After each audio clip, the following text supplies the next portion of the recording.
I have a little bit of a flip in my stomach not pausing and talking about what that means. That means the Republican Party now enthusiastically, in the light of day, it's a dayside program, embraces racism and xenophobia.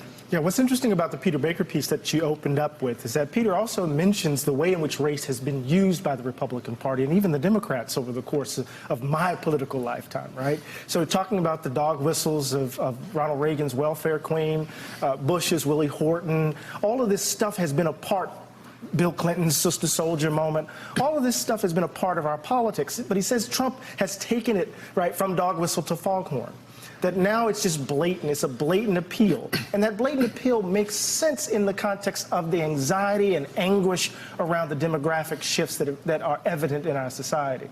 This country's changing, and it's being felt in the intimate spaces of our lives. And so you see Donald Trump appealing to those anxieties, those hatreds, those fears, and making political hay of it. But I want to say this.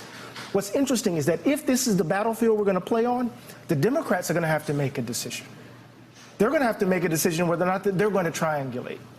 They're going to have to make a decision whether or not they're going to dog whistle, whether or not they're going to try to be Republican light and appeal to the Trump voter and, you know, the Rust Belt, all of the stuff that, to my ear, sounds like dog whistle, right, that I've been a part of since not only the DLC and Bill Clinton, but before that and Gary Hart, and now we hear a version of it. It's the third way.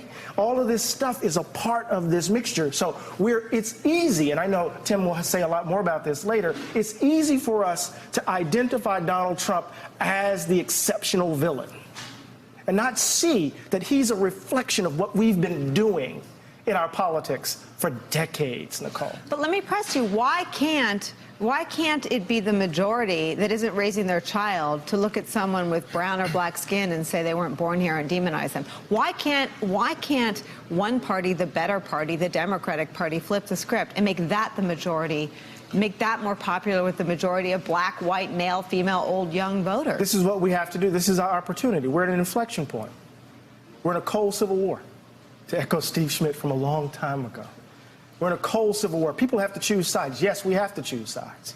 Can't play games. You got to be courageous. Who the hell is Donald Trump to tell me that I have to leave? That he has to tell to leave. She can leave. I mean, I hear this all the time. You can leave if you don't like it. Folks used to hear this in the context of the Vietnam War. Folks hear it all the time. If you don't like it, you can leave because they think it doesn't belong to us, that the country's not ours. Right? So the Democrats have to show spine. They have to actually believe, Nicole, in the world that you're describing. They actually have to believe that we can fundamentally become a multiracial democracy. They have to stop lying, just like the Republicans. They have to stop believing in the lie and then confront the ugliness of who we are.